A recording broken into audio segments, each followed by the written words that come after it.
You're on the air with Florenza, your podcast destination for authentic conversations with a twist. So, grab your favorite drink, get comfy, and join me on this unique literary journey. Cheers! Joining us today is Samantha Ryan, a talented author known for her engaging storytelling. She brings a fresh and modern twist to a classic tale with her novel Pride. This contemporary reimagining of Pride and Prejudice introduces readers to Ben Bennett, a bookstore owner whose peaceful life is upended by the arrival of Avery Fitzgerald, a charming and wealthy business developer. Set against the backdrop of witty banter and heartfelt moments, Pride explores themes of love, self-discovery, and the complexities of relationships in a world that doesn't always make room for them. It's a cozy yet unpredictable journey that fans of romance and LGBTQ plus fiction won't want to miss. Please put your hands together and welcome Sam to the show. And thank you so much, Samantha, for joining me for this episode of On the Air with Florenza. And before we dive into your release, Pride, as is my tradition, we are going to toast to a fantastic show. And so, right All before we came on right. the air, I did have to run and mix myself a margarita. It's been that kind of a day. And you're drinking. I've got an energy drink, so Oh, it's definitely been that kind of a day. okay. Well, cheers. Cheers. Oh, that is so good. If I do decide to air this one in video, yes, people, you will see me constantly sucking on that drink. So I read a little bit about you and your book before we came on the air, but please take a few seconds to tell the listeners a little bit about you and maybe something that they would never read or hear during a different interview. So something unique that you can share about yourself today. Okay. Yeah, I'm a writer based out of Tulsa, Oklahoma. I went to college for creative writing, but then after college, kind of took a break for quite a while. And then just recently, within the last 4 or 5 years, really with COVID, that's when I kind of started getting back into writing and wanting to move towards that as a career. One thing that is kind of unique that people I haven't really talked about in other interviews is that I actually went to college with a violin scholarship because I play the violin. So that's Mhm. something that music is really important to me. And I love listening to music while I'm writing. And so, yeah, I played violin and I played cello in high school. So lots of Okay, fun music influences there. nice. Thank you for that little juicy tidbit that you can only Yeah. get here. Violin. Okay. Now do you come from a musical family? No, my brothers play instruments as well. Older brother band and younger brother piano. But my parents just we kind of wanted to get into music as in students, so they very much encouraged it. Nice. Yeah, my daughters both had to play instruments, so I'm that mom that researches everything, Yeah. right? And I found out that if you have a pet, then you score 12 points higher on standardized testing. If you speak languages, you score so Yes. much higher if Yeah. you have a musical instrument. So poor things, they had to play a musical instrument. They both speak three languages and they had pets, even though they terrified them. But boy, are they smart. Yeah. Yeah. I knew that that was one of the avenues for scholarships, so that's kind of why I pursued it.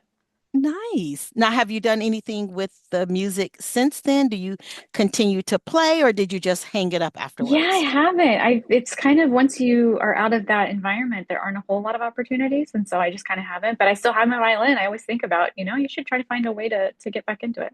Yeah, or just even for yourself, you know? Right. Yeah, nice. Now, I want to jump in and talk about your book, Pride. And I do have some great questions. I was telling you, ordinarily, I'm that person that leans really heavily on everything other than the book, but I am very intrigued and would love to learn some more. So, just for our listeners, your book, Pride, is a queer take on Pride and Prejudice, which I absolutely love that. What was the moment that made you say, I am going to write this book? That's a great question. So I am a huge Jane Austen fan. I've been wanting to do a retelling of some Jane Austen work for a while, just because I love. One of my favorite adaptations of Pride and Prejudice is Bride and Prejudice, which is the Bollywood version. Mhm. I love reimaginings of those stories, and there's a lot of them. I think recently there's been quite a few of them in film, and so I was thinking, I want to make it modern, and I am a queer writer, so of course I wanted to make it a queer story. And so it just kind of, I hadn't seen one that was like that. And I thought, it'd be really cool just to have one that's modern, set in Tulsa. That's where I'm from. And it revolves around a bookstore. So what could be greater than that? Nice. Now we're talking about Ben and Avery, who are your main characters. And Yes. one of the things that I kept reading in terms of the reviews for Pride is that it is such a slow burn. And Yes. readers really, really, they liked it, but a lot of them felt themselves really begging for them to go ahead and kiss already. Yes. Now, did you always plan for it to be like this long game in terms of the romance, or did it just happen to evolve that way for you? Yeah, so I structured the novel through each chapter is a month of the year. So we follow a year in the lives of these two as they're first meeting and then as they get to the point where they're in a relationship. And I think that when you tell the audience that it's, a reimagining of Pride and Prejudice, there's really not going to be a lot of surprise there. Everyone knows the story. So they kind of know what the end game is for these two. So I think the beauty there is that allows you to make that slow burn last because you're not promising the reader something you're not going to deliver on. They know they're going to get together. The audience knows that. So I can make it last as long as I can just to build that tension. Was there a point when you were writing it, you're like, you know what, bump this. I am getting ready to get to the hot and heavy, and we're just going to deal with it afterwards. Yeah.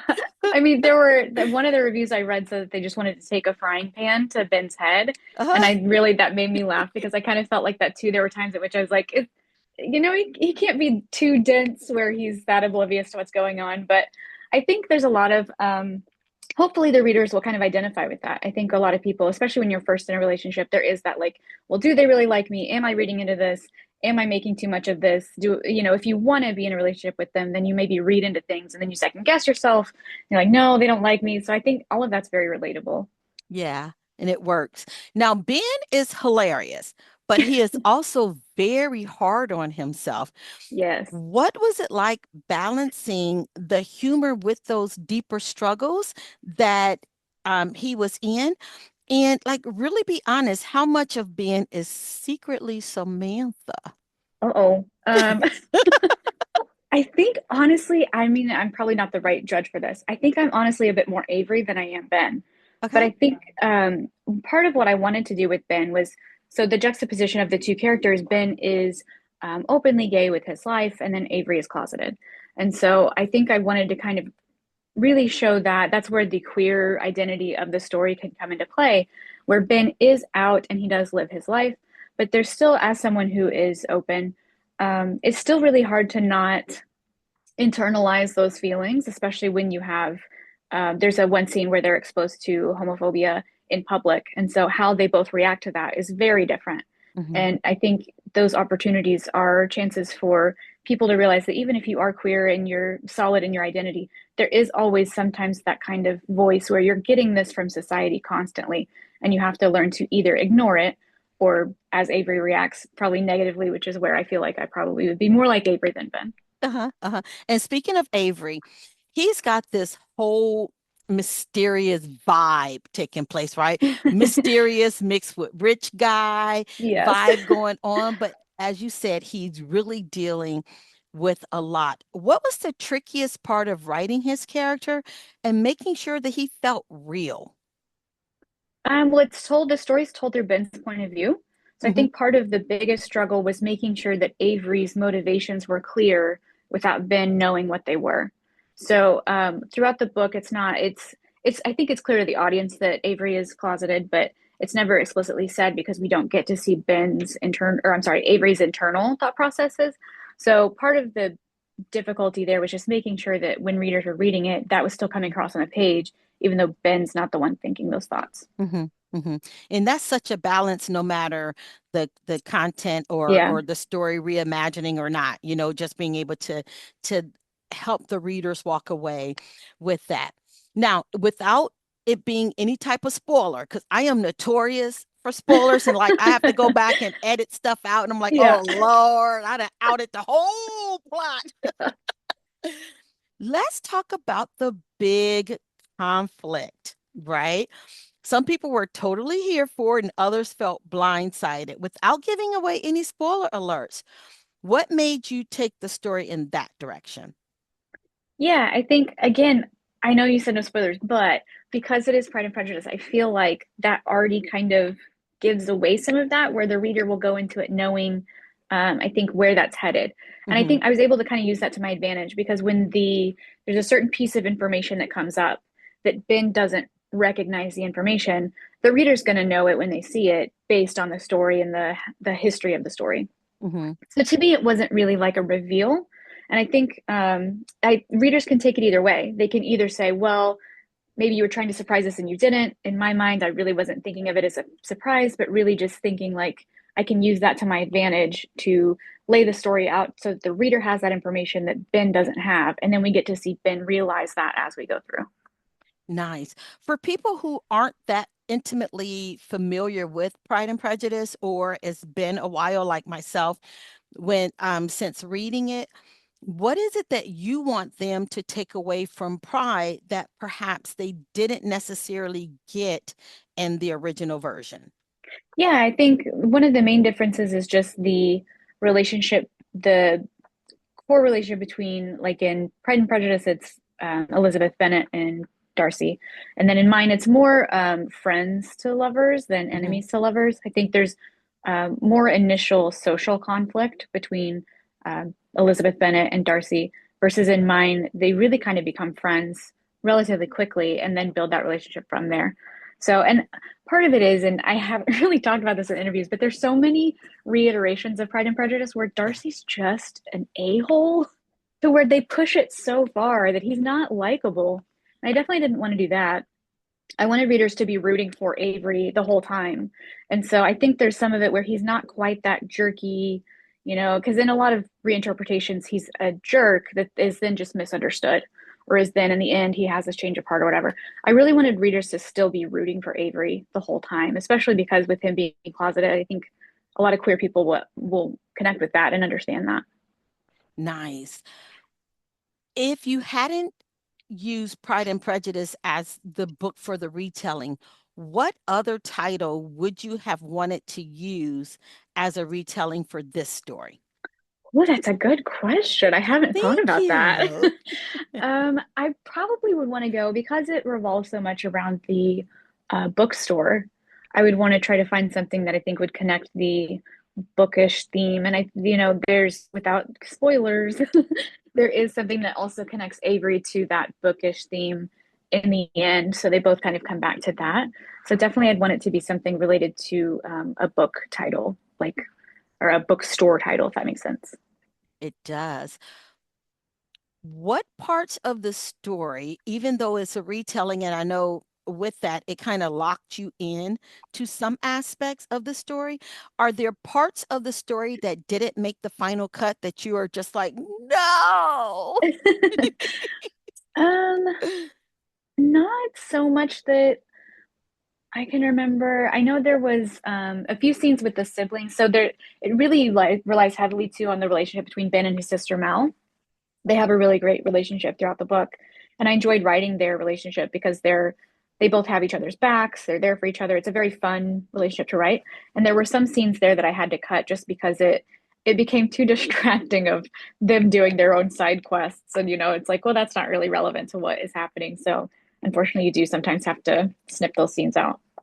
Do you find enough of those scenes were snipped that you have the makings of a side story that you can build upon?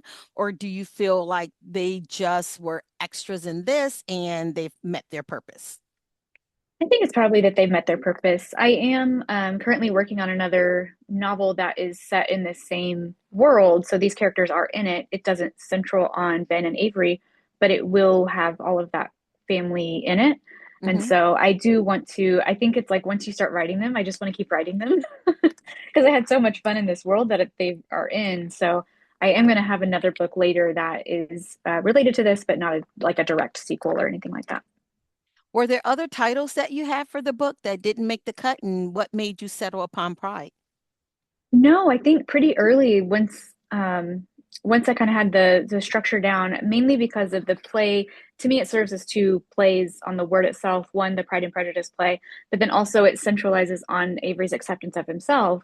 And the book ends. This isn't a spoiler necessarily, but it ends in June. Like I said, it's structured around a calendar year. So when it ends in June, they're celebrating Pride as a festival. And so it kind of just that play on like the pride that he has for himself now as a human, and then also pride as in queer pride, but then also the play on Pride and Prejudice. So it kind of served on so many levels that I was like, it just has to be that. Mhm. When you were looking at the occupations of the characters, were there other occupations for them that you had considered? And if so, what were they? And why did you ultimately decide on the ones that you did? I think for Ben, it was always a bookstore because that's where I wanted the setting of the story to take place.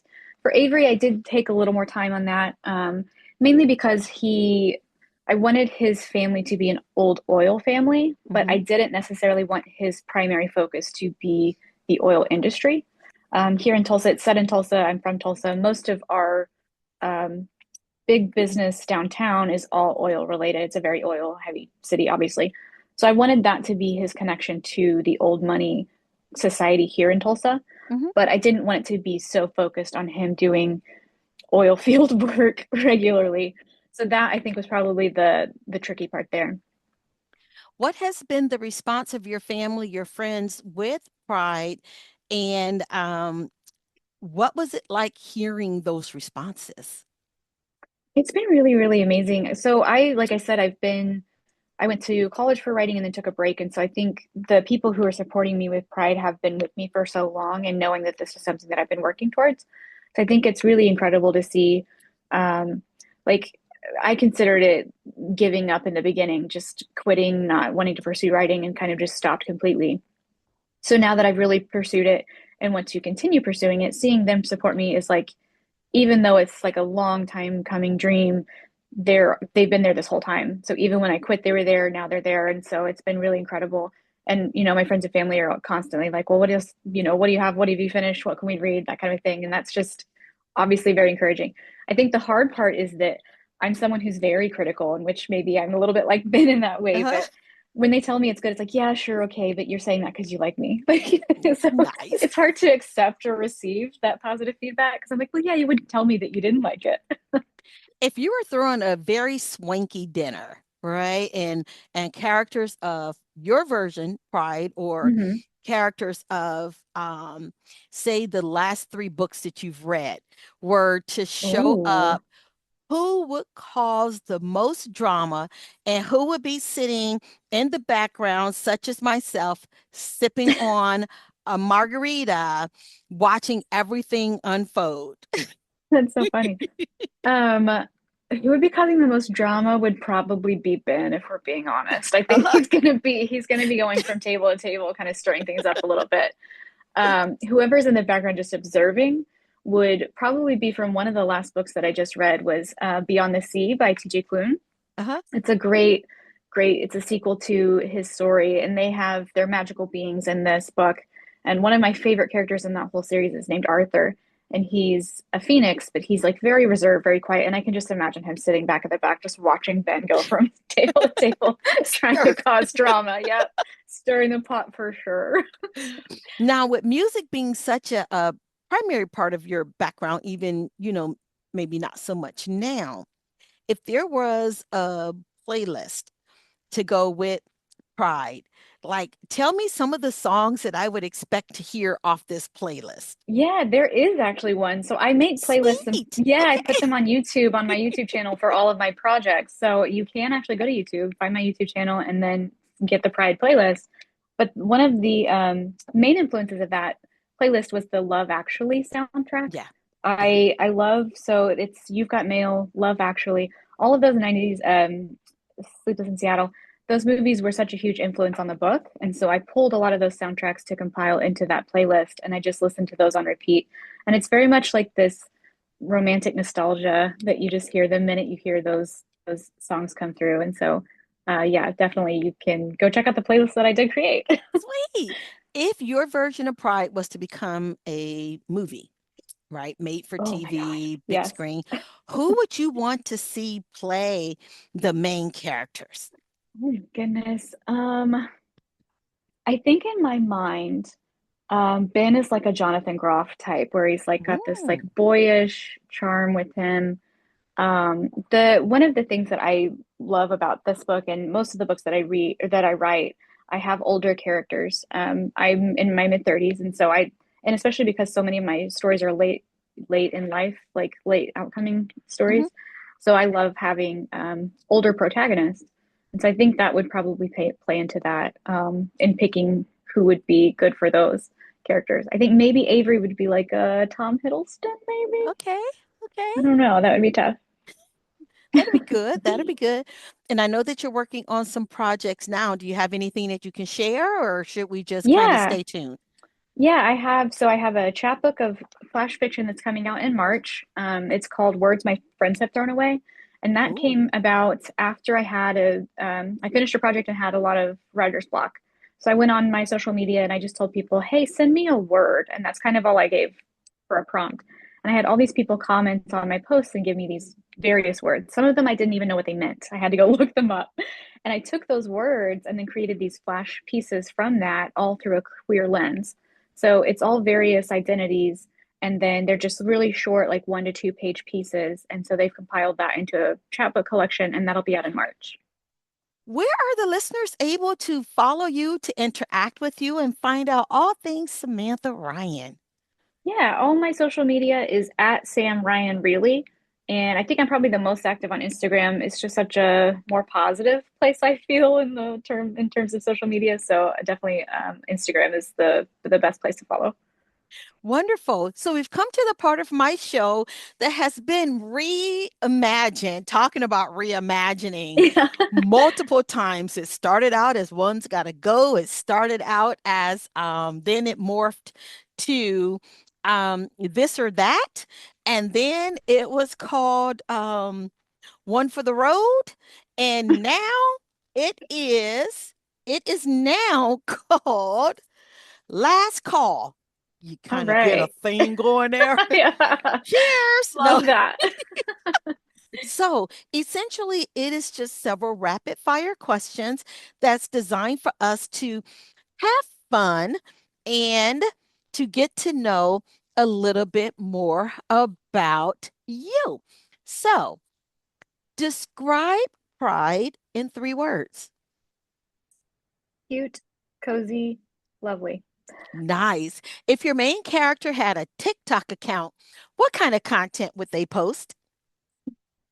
Scathing reviews. They would just leave the absolute worst reviews possible. What's your go-to comfort read? Um, Anything TJ Klune. Oh, nice. What's the weirdest and most unexpected thing you've ever Googled for a book research? And I'm going to put it on book research just in case the FBI is looking for you like they're always looking for me. Oh my gosh. Most recently, the project I'm working on is about Hemingway's house. So I've done a lot of very specific, weird Hemingway Googles Okay. lately. Which celebrity would you want to narrate the audiobook of Pride? Jonathan Bailey. Oh, that was fast. If you could time travel to any era just for a day, where would you go? 60s. Okay, as a 60s baby, you picked a good generation. Great Ziggy, music. yes, Ziggy the cat, adorable menace, or chaotic mastermind. Oh, chaotic mastermind for Easy. sure. If Ben and Avery had to compete on a reality TV show, which one would it be? What is The Amazing Race? Is that the one The where they go? Amazing Yeah, Race. yeah, yeah. I feel like they'd be really good at that. Yeah, thank you for saying Nick, not naked and afraid. So, because that's where I thought you were going. What's a book you wish you could read again for the first time? My favorite book, and that is As I Lay Dying by William Faulkner. You're the second person. I have to get that book. This is the It's second time I've so heard this book good. like this It's week. so good. It's Okay, really incredible. I'm gonna have to check that out. If you had to be stuck inside a book universe for a week, which one would you pick? Ooh, I just read Nightmare Before Christmas by Sarah Rosh, Mhm. and it's like holiday worlds, and they all have magic, and so each holiday gets its own realm, and I think that would be absolutely fun to be Oh in. man, that would be great. Now, is it all Yeah. the holidays or just the big holidays? Yes, no, it's all the holidays, but she has this whole, it's really wonderful. I highly recommend. She has this whole political system where like there are some holidays, like Christmas is one of the biggest holidays, so they have more power and influence in the world versus the smaller holidays like Dia de los Muertos. So Uh-huh. it's really incredible that they kind of group together and there's like alliances that form and it's like holiday politics, but in a very fun way. Okay, cool beans. If you could only keep three apps on your phone, what are they? Instagram, I'm gonna say. Okay. Oh my goodness, that's so tough. Probably Uber because I would need it. I feel like it's really functional. And then Google, does that count as that? Yeah, Because I that use that all account. the time. Yeah. Yeah, I have to have Google. And the last one, if Pride had a bonus epilogue, what's one scene you love to include? So it actually does. I just had a yeah, I had a there's a chat book that's produced here in Tulsa and they were looking for cozy queer fiction for winter. And so it was like kind of like an epilogue to the book where it's Ben and Avery's first Christmas together. And so I kind of added that Oh, together. Yeah, and it's just like a very sweet, it's really short. And so if you want to check it out, you can go on my website and you can find it there too. sweet. I love it. Well, thank you so much, Samantha, for joining me. This has been a lot of fun. Yeah, I've had a blast. Thank you so much. You're welcome. And this wraps up another episode of On the Air with Florenza. You may follow me on all social media platforms under Florenza Lee or via my website at florenza.org. Until next time, cheers.